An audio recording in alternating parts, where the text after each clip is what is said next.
신실한 아들 디모데를 너희에게 보내었으니 그가 너희로 하여금 그리스도 예수 안에서 나의 행사하고 내가 각처 각 교회에서 가르치는 것을 생각나게 하리라. 어떤 이들은 내가 너희에게 나아가지 아니할 것 같이 스스로 교만하여졌으나 주께서 허락하시면 내가 너희에게 속히 나아가서 교만한 자들의 말이 아니라 오직 그 능력을 알아보겠으니 하나님의 나라는 말에 있지 아니하고 오직 능력에 있음이라. 너희가 무엇을 원하느냐? 내가 매를 가지고 너희에게 나아가랴. 사랑과 온유한 마음으로 나아가랴. 아멘. 오늘 말씀은 사도 바울이 고린도 교회 성도들에게 교만함을 경계해야 한다라고 권면하는 그러한 말씀입니다. 오늘 말씀을 통해서 왜 우리가 교만함을 경계하며 살아가야 하는지 그것에 대해서 깨닫는 시간이 되시고요. 더 나아가서는 말씀으로 우리의 삶을 좀 살피시는 시간이 되시길 바랍니다. 그러므로 우리가 교만함이 있다라면 그 교만함 가운데서 일어나서 이제 겸손함으로 나오시고 겸손한 자에게 은혜를 베푸시는 그 여호와 하나님을 만나고 여호와 하나님의 돌보심에 그 은혜 가운데 거하는 저와 여러분들이 되시길 간절히 축원합니다. 본문 17절 말씀을 보시면 이렇게 말씀을 하고 있어요. 이로 말미암아 내가 주 안에서 내 사랑하고 신실한 아들 디모데를 너희에게 보내었으니 그가 너희로 하여금 그리스도 예수 안에서 나의 행사하고 내가 각 교회에서 가르치는 것을 생각나게 하리라. 아멘. 지금 사도 바울은 자기 자신의 사랑하는 디모데를 고린도 교회 성도들에게 이제 보내겠다라고 이제 말씀을 하고 있어요. 디모데를 그 고린도 교회로 파송하는 이유는 아주 간단합니다. 지금 그들이 행하는 그러한 잘못된 길에서 이제 돌이켜서 바른 길로 돌이키라는 것이에요. 그들의 지금 하는 행동들, 곧 분쟁과 또한 분열을 짓고 파당을 져서 교회에 여러 가지 문제를 일으켰던 그러한 모습들이 잘못되어짐을 깨달으라는 것입니다. 그래서 그 사도 바울이 그들에게 가르쳐둔 곧 교회 안에서 나의 행사, 곧 내가 각처 각 교회에서 가르치는 것들, 복음으로 말미암아 그들이 부름을 받고 복음 안에서 하나가 되었다라는 그 가르침을 다시 한번 생각나게 하기 위함이다라는 것이에요. 근데 여기서 보게 되면요, 사도 바울이 직접 갈 수도 있어요. 그러나 사도 바울이 가지 아니하고 더 나아가선 지금 디모데하고 사도 바울이 함께 사역하는 것이 아니에요. 디모데는 다른 곳에서 사역을 하고 지금 사도 바울은 예배소 교회에서 사역을 감당하고 있습니다. 그럼에도 불구하고 지금 고린도 교회를 위해서 자신이 가장 사랑하는 디모데를 보내겠다라는 것이에요. 디모데를 보냄으로 다시금 그들이 잘못된 길에서 바른 길로 돌아가고 그 사도 바울이 가르쳤던 그 복음 안에서의 그 하나된 그 복음의 그 진리 가운데에서 다시 한번 그들이 설 수 있도록 하기 위함이다라는 것이에요. 근데 지금 사도 바울은 거기에 직접 가지 못하고 하나님이 허락하지 아니하므로 그들이 거기에 갈 수 없다라고 분명히 밝히고 있어요. 9절 말씀 보세요. 주께서 허락하시면 내가 너희에게 속히 나아가서 교만한 자들의 말이 아니라 오직 그 능력을 알아보겠으니 하나님이 허락하시면 내가 너희에게 나갈 것이다. 지금 허락하시지 아니한 그 지금 하나님이 그 모든 길을 지금 막고 계시다라는 것이죠. 그런데 지금 그러한 모습을 지금 사도 바울이 이야기를 하는 것은 지금 그들 안에서는요, 사도 바울이 다시금 그들에게 오지 않을 것이다라고 생각을 하고 있어요. 그 이유는 그 당시 고린도 교회에서 사도 바울이 사역을 하면서 유대인들에게 많은 공격을 받고 대적을 당했어요. 그러다 보니 법정에 소송까지 거르려서 사도 바울을 고발하기까지 했습니다. 그러나 그 재판관이 사도 바울을 재판할 그 권한이 없고 재판을 하지 않겠다라고 얘기를 해서 사도 바울이 그냥 풀려나게 돼요. 그로 인해서 여러 가지 일들이 불거집니다. 그래서 그 일들을 통해서 이제 다른 사역지로 옮기게 돼요. 근데 그러한 모습들이 하나님께서 주관하셔서 일어난 모든 일입니다. 그럼에도 불구하고 그 유대인들은 어떻게 어떻게 생각해요? 또한 그곳에 있는 사람들은 그 유대인들을 피해서 도망쳐서 급하게 다른 지역으로 이동한 것으로 생각하는 것이에요. 그렇기 때문에 사도 바울일지라도 그 유대인들의 공격으로 해서 도망간 그 사도 바울이 다시 올 것이라고 생각을 안 한다라는 것이에요. 그러다 보니 그들은 그들 나름대로의 규율과 자신들의 기준으로 만들어서 지금 여러 가지 문제들을 조장하고 문제들을 일으키고 있다라는 것이야. 그러한 교만함 가운데 있는 그러한 지금 고린도 교회 성도들을 사도 바울이 지적하고 돌이키라는 것이에요. 그래서 18절부터 21절 말씀 다시 보세요. 거기에 보면 나타나요. 어떤 이들은 내가 너희에게 나가지 아니할 것 같이 스스로 교만하여졌으나 주께서 허락하시면 내가 너희에게 속히 나아가서 교만한 자들의 말이 아니라 오직 그의 능력을 알아보겠으니 하나님의 나라는 말에 있지 아니하고 오직 능력에 있음이라. 너희가 무엇을 원하느냐? 내가 매를 가지고 너희에게 나아가랴. 사랑과 온유한 마음으로 나아가랴. 사도 바울이 다시는 오지 않을 것처럼 그들은 이제 더 이상 사도 바울의 가르침을 기억하지 않는다라는 것이죠. 그리고 자신들의 지식으로 이제는 자신들의 복음들을 전하고 있어요. 자신들을 자랑하고 더 나아가서는 자신들을 과시하면서 지체들의 여러 가지 은사들과 지체들의 모습들을 어떻게 해요? 나보다 더 못하게 여기는 것이에요. 그러므로 지적하고 비방하고 판단하면서 그러한 교만함 가운데 있는 그러한 모습을 보게 돼요. 그런데 사도 바울은 그렇지 않다라는 것이죠. 하나님이 허락하시면 나는 언제든지 너에게 갈 것이다. 그리고 가서 너희들이 전하는 그 말, 너희들이 똑똑하고 지식이 있다라고 하면서 너희들이 전하는 그것에 정말 능력이 있는지 보겠다라고 이야기를 하는 것이에요. 그러면서 뭐라고 얘기하고 있어요? 20절 보세요. 하나님의 나라는 말에 있지 아니하고 오직 능력에 있음이라. 지금 하나님의 나라는 말에 있지 않냐고 능력이 있다라는 것은요, 그들이 지식이 있고 자신들을 자랑하며 자신들이 가지고 있는 지식이 최고라고 하면서 그 지식으로 정말 하나님이 주신 그 은혜 가운데 언변의 그 재능을 가지고요, 많은 사람들을 설득해서 모아요. 그러나 그들 가운데서 능력이 나타나지 않고 있다라는 것이요. 근데 여러분, 우리가 늘 기억해야 될 것은요, 하나님의 나라는요, 능력이 있다라는 것이에요.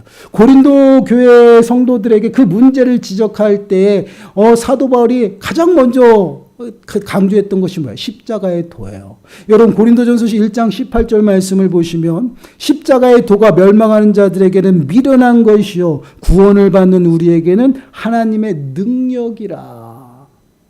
세상 사람들은 그 십자가의 도가 멸망하는 거고 미련하게 보이지만 구원받은 우리에게는 무엇이에요? 하나님의 능력이다라는 것이에요. 그 십자가는요, 우리를 어떻게 변화시킨다라는 것이에요. 그 이유가 무엇이냐면 성령이 우리의 심령 가운데 임하게 됩니다.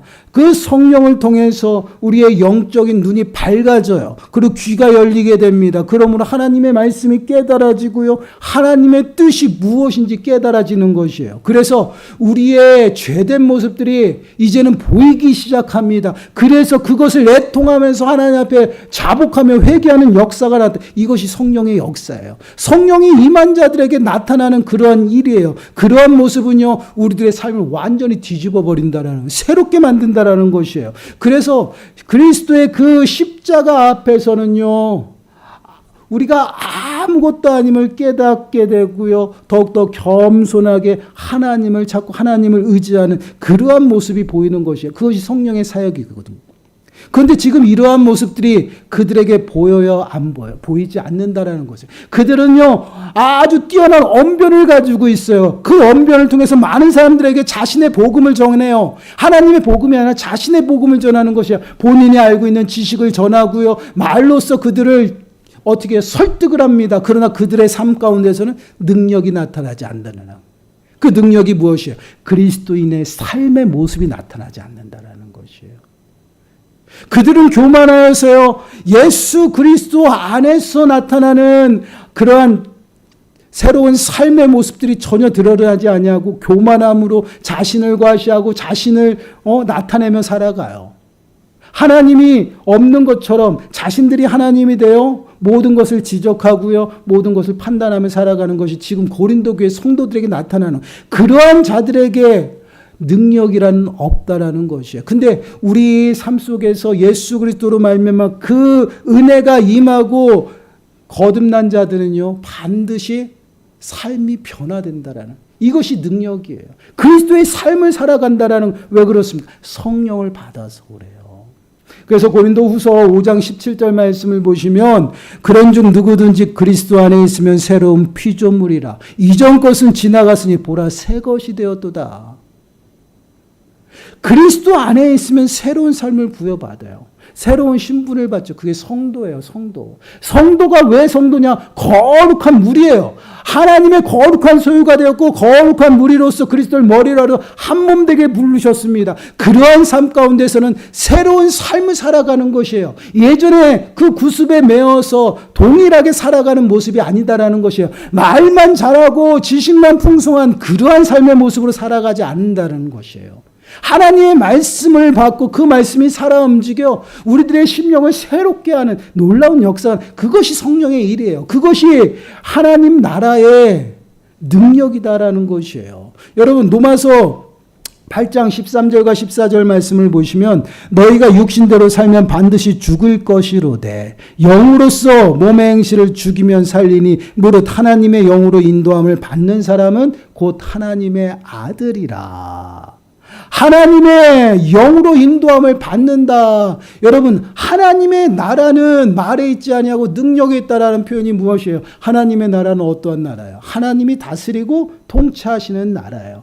그렇기 때문에 그 하나님의 인도하심을 받게 됩니다. 그 인도하심에 살아가는 그러한 성도들은요, 당연히 새로운 삶을, 변화된 삶을 살아간다. 그것이 능력이라는 거예요. 그래서 하나님의 나라가 우리들의 삶 가운데 임했다라는 것은 성령이 임한 것이에요. 성령이 임하고 성령이 우리의 삶을 다스리고 통치하고 그 다스림 가운데 우리가 살아갑니다. 그런 삶은 어떻게? 더 이상 구습에 머물러 있지 않아요. 새로워진다라는 것이에요. 더 이상 말만 하지 않아요. 그냥 언변의 마술사처럼 말만 잘하는 그러한 삶을 살아가는 것이 아니라 행동으로 나타난다라는, 그것이 믿음이에요. 그래서 야고보서 기자는 영혼 없는 몸은 죽은 것 같이, 행위가 없는 믿음은 죽은 것이다.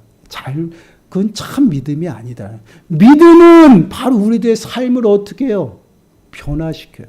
그래서 우리가 그냥 신념을 가지고 믿음으로 따라가는 그러한 삶의 모습이 아니라 하나님이 주신 참된 믿음을 선물로 받아서 우리가 구원에 이르는 것이에요. 구원의 이름으로 말미암아 모든 삶이 거듭나는 것이에요. 이제는 성령의 지배 아래 살아가면서 그 하나님의 통치하심과 다스림 가운데에서 온전히 살아가요. 그래서 우리의 심령 가운데 하나님의 나라가 임하고 그 나라를 몸소 우리가 누리며 살아가는 것이에요. 그 삶이 바로 능력이라는 것이에요.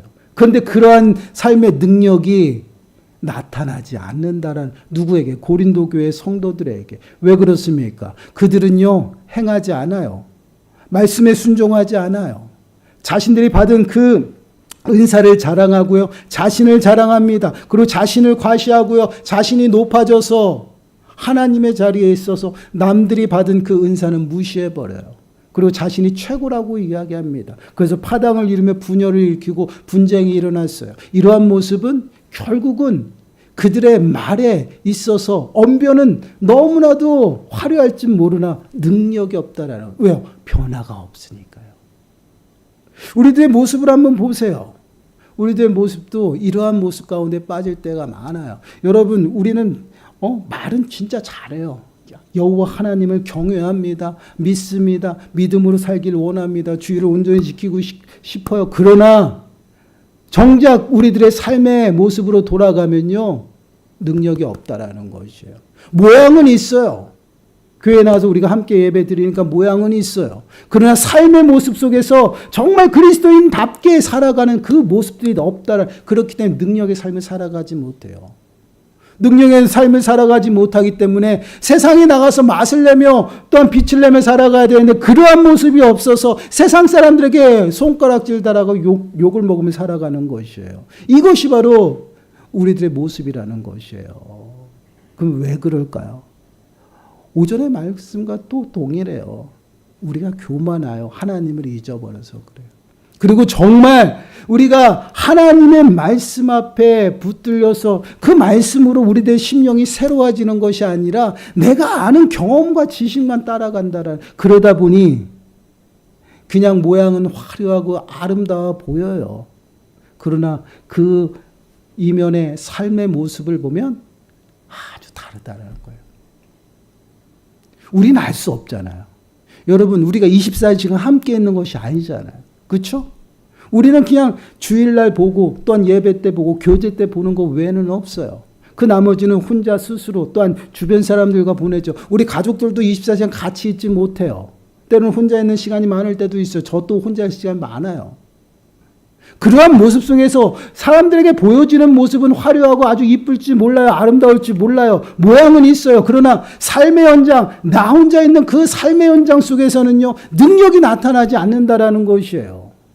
그러니 끊임없이 세상 사람들과 충돌이 일어나요. 세상 사람들에게 욕먹고 살아가고요. 덕이 되지 못하고요. 본이 되지 못한 삶을 살아간다라는 것이에요. 이것이 이제 우리들의 모습이에요. 그것을 지금 사도 바울이 경계하라는 것이에요. 왜 그렇습니까? 하나님의 나라는요, 말에 있는 것, 모양에 있는 것이 아니에요. 삶으로 나타나요. 능력으로요.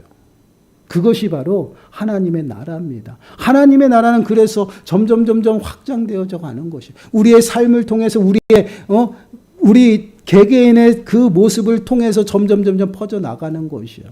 그래서 하나님의 나라가 임하는 그날까지 우리가 그 일들을 감당해 나가는 것입니다. 그런데 우리는 그 능력의 삶을 살아가지, 왜 그렇습니까? 하나님 말씀대로 어떤 믿음대로 살아가지 않기 때문에.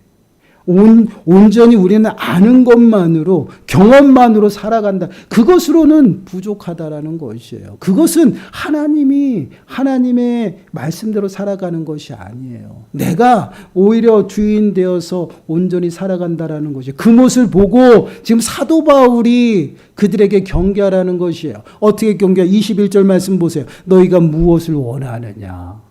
내가 매를 가지고 너희에게 나아가랴? 사랑과 온유한 마음으로 나아가랴? 내가 너희들에게 디모데를 보냈는데 디모데로 하여금 너희들이 깨닫고 다시금 생각나서 돌이키면 내가 너희에게 사랑과 온유의 마음을 가져가겠지만, 그렇지 아니하고 너희가 끝까지 교만함 가운데 있으면 나는 징계의 매를 가지고 가겠다라는 것이에요. 이것이 무엇을 말합니까? 우리가 끊임없이 교만하고 깨닫지 못하고 하나님의 능력 가운데, 그 말씀 가운데 믿음으로 살아가지 못하고 성도답게 살아가지 못하면요, 하나님께서는요, 사랑하는 자에게 징계를 지듯이 징계의 매를 들 수밖에 없다라는 것이에요. 왜 그렇습니까? 하나님의 나라 능력, 그 말씀의 능력, 하나님의 나라의 능력으로 우리를 살아가도록 부르셨다라는 것이에요. 왜 우리를 십자가의 예수 그리스도의 십자가의 죽음에까지 내놓으시면서 우리를 구원하셨어요? 하나님과 우리가 하나 되어 화목하게 거룩한 모습으로 온전히 하나님의 그 은혜를 누리며 살아가도록 우리를 부르신 것이에요. 근데 그 부르심의 그 은혜를 잊어버리고 우리는 하나님 없이도 살아갈 수 있다라고 생각하고 스스로 교만해졌다라는 것이에요. 여러분, 고린도 교회 성도들이 이제는 사도 바울이 다시는 오지 않을 것처럼 교만했다라는 것이에요. 그 모습은요, 우리가 좀 새겨들을 말씀이에요. 가르침을 받고 그 가르침에 온전히 서서 살아가야 되는데 이제는 그 스승이 더 이상 올 필요가 없어요. 그리고 다시는 만나지 않을 것처럼 그들이 교만하여 살아간다. 우리는 하나님의 말씀을 듣고 그 말씀 앞에 서서 온전히 순종하고 그 은혜대로 살아가야 되는데 그 은혜를 잊어버리고 다시는 그 은혜를 기억하지 아니하면 교만한 모습으로 살아갈 때가 너무나도 많다라는 것이. 우리가 받은 그 은혜 아래서 하나님을 온전히 의지하고 하나님을 온전히 따르는 그러한 삶의 모습으로 살아가야 되는데 교만하여 그것을 잊어버리고 살아간다라는 것이에요. 그러한 자들에게는요, 하나님께서 어떻게 하셔요? 그냥 내버려 두시지 않는다라는 것이에요. 왜 그랬을까요? 사랑하기 때문에. 여러분, 히브리서 12장 6절 7절 말씀 보세요. 우리 함께 읽어볼까요? 히브리서 12장 6절 7절 말씀 시작. 주께서 그 사랑하시는 자를 징계하시고 그가 받아들이시는 아들마다 채찍질하심이라 하였으니 너희가 참음은 징계를 받기 위함이라. 하나님이 아들과 같이 너희를 대우하시나니 어찌 아버지가 징계하지 않는 아들이 있으리요. 아멘. 우리는 하나님의 아들이 되었어요. 그렇기 때문에 사랑하는 아들이에요. 자녀입니다. 그래서 우리가 죄 가운데, 교만함 가운데 하나님을 잊어버리고 살아가는 것을 그냥 내버려 두시지 않는다라는 것이에요. 그럼 어떨까요? 징계의 매를 들여 채찍해야죠. 우리가 가정에서 우리 아이들을 키울 때도 어떻습니까? 우리 아이들이 바른 길을 가지 못해요. 그렇게 얘기했는데도 깨닫지 못해요. 그러면 어떻게 불러다 때려야 돼요. 이상하게 맞으면 알아들어요. 그와 동일해요. 우리가 깨닫지 못하고 교만함 가운데 있으면요, 하나님은 징계하신다라는 것이에요. 징계의 매를 들어서 채찍을 하신다라는 것이에요. 그 채찍은요, 우리가 상상하는 그 이상의 것들이라는 것이에요. 이스라엘 백성들을 기억하셔야 돼요. 여러분, 제가 항상 말씀드리잖아요. 이스라엘의 역사를 우리들에게 보여주시는 것은요, 그 역사를 반면교사 삼으라는 거예요. 그들이 실패하고 잘못된 그 길을 우리가 동일하게 걸어가지 아니하고 그 일 속에서 하나님이 어떻게 하시는지를 우리가 깨달으라고 우리에게 주신 말씀이에요. 그 말씀을 보면요, 이스라엘은 끝없이 하나님을 배반하고요, 목이 고다 교만합니다. 하나님이 은혜를 주셔요. 그럼 그 은혜 앞에 감사합니다라고 하나님을 찬양하죠. 그러나 뒤돌아서면 또 목이 곧아서 아주 교만해집니다. 하나님을 잊어버려요. 또 하나님을 원망하고 대적하죠. 그러한 이스라엘 백성들을 하나님이 어떻게 하셨어요? 교만함을 낮추셨어요. 어떻게? 광야에서 40년 동안 훈련시켰다라는 거예요. 이것은 그냥 저희들에게 보여주는 역사가 아니에요. 우리 또한 하나님의 그 징계함 속에서 우리가 철저히 낮아질 수밖에 없어요. 왜요? 하나님께서 말씀하시고 깨닫게끔 끊임없이 하나님의 말씀으로 우리들에게 권면하시는데 그 권면을 듣지 아니하고 끊임없이 목이 고다 교만해 있으면 어떻게 해요? 그때는 징계를 할 수밖에 없어요.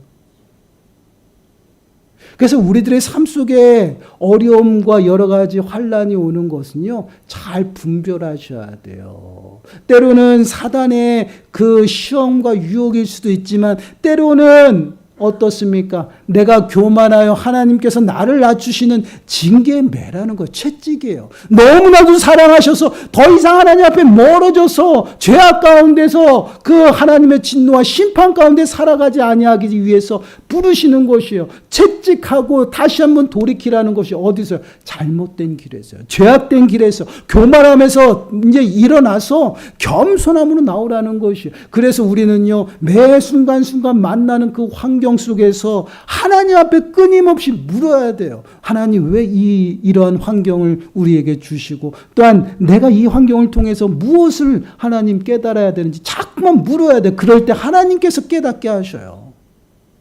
때로는 내 교만함을 깨닫게 하시고 자복하면 업대로 회개할 수 있도록 하신다라는 것이에요. 사랑하는 여러분, 우리가 늘 마음에 새겨야 됩니다.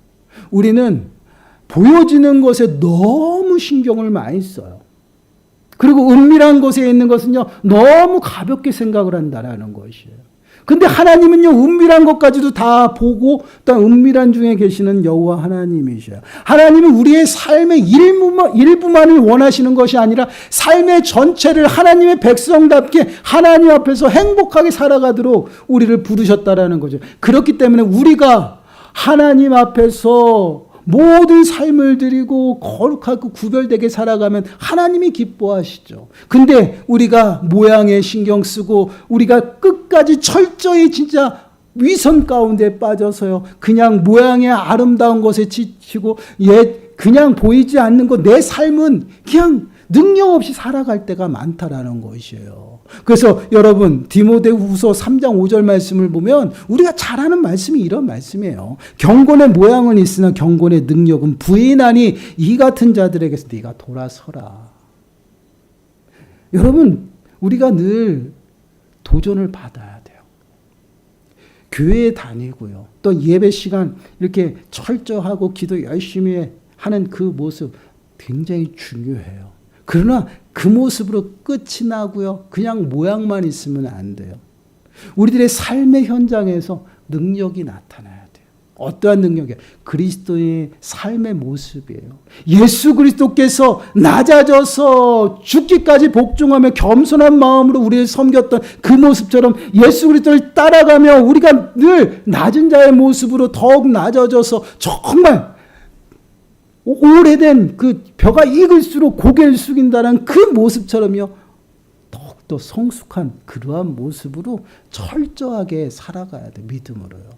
그러한 믿음의 모습은요. 여러분 내가 누구에게 인정해달라고 얘기하지 않아도 말하지 않아도요. 삶의 모습으로요. 능력으로 나타나는 것이 다 인정받아요. 이것이 우리 하나님 나라의 능력이에요. 우리들의 삶의 모습을 좀 돌아보시기 바라요. 왜 사도 바울의 교만함을 경계하라는 것이냐?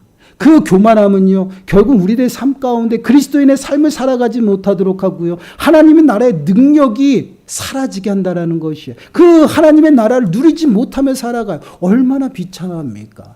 우리는 매 순간 하나님과 동행하며 그 하나님과 동행하는 그 자리가 하나님의 나라이고 그 풍성한 은혜 가운데 주님과 행복하게 살아가야 되는데 그 행복을 포기한다라는 것이에요. 얼마나 안타까워요. 그래서 우리는요, 하나님의 나라가 내 삶 가운데 임했음을 우리가 마음에 새겨야 돼요. 그리고 내 심령은요, 하나님이 머무는 성전이에요. 거룩한 곳이에요. 그 거룩한 성전을 더럽힌 자는요, 하나님께서 반드시 멸하신다라고 했어요. 그래서 늘 하나님만 섬기고 하나님만을 향한 그 마음을, 정한 마음을 가지고 살아가야 되고요. 온전히 하나님 앞에 살아가는 것을 우리가 늘 기억하면서 믿음으로 살아가요. 그러한 삶이 능력으로 나타나요. 세상에 나가서 맛을 내고요. 세상에 나가서 빛을 내며 살아가는 것. 이것이 우리들의 삶의 모습입니다. 아직까지 우리가 예수 그리스도를 믿는다라고 생각하고요. 또한 고백하고 더 나가서는 정말 신앙생활을 한다라고 우리가 고백을 했다라면 여러분 이제는 새로운 삶의 모습이 나타나야 돼요. 성령을 통해서 거듭난 삶의 모습이 나타나요. 매 순간순간 옛사람은 벗어버리고 이제 새 사람의 옷을 입고요. 모양이 아니라 능력이 나타나야 돼. 이것이 우리들의 삶의 모습이에요. 그 삶을 보고 많은 사람들이 하나님의 영광을 보는, 그것이 바로 우리들의 삶의 책임입니다. 사랑하는 여러분, 한 주간도 이제는 보여지는 것에 우리가 치중하는 것이 아니라 정말 우리들의 삶 전체가 하나님 앞에 드려지고 하나님 앞에 서서 살아간다는 것을 우리가 늘 기억하시고 진짜 모양이 아니라 능력으로 나타나는 저와 여러분들의 삶의 모습이 되시길 간절히 축원합니다. 우리 찬양하겠습니다. 믿음으로 서리라.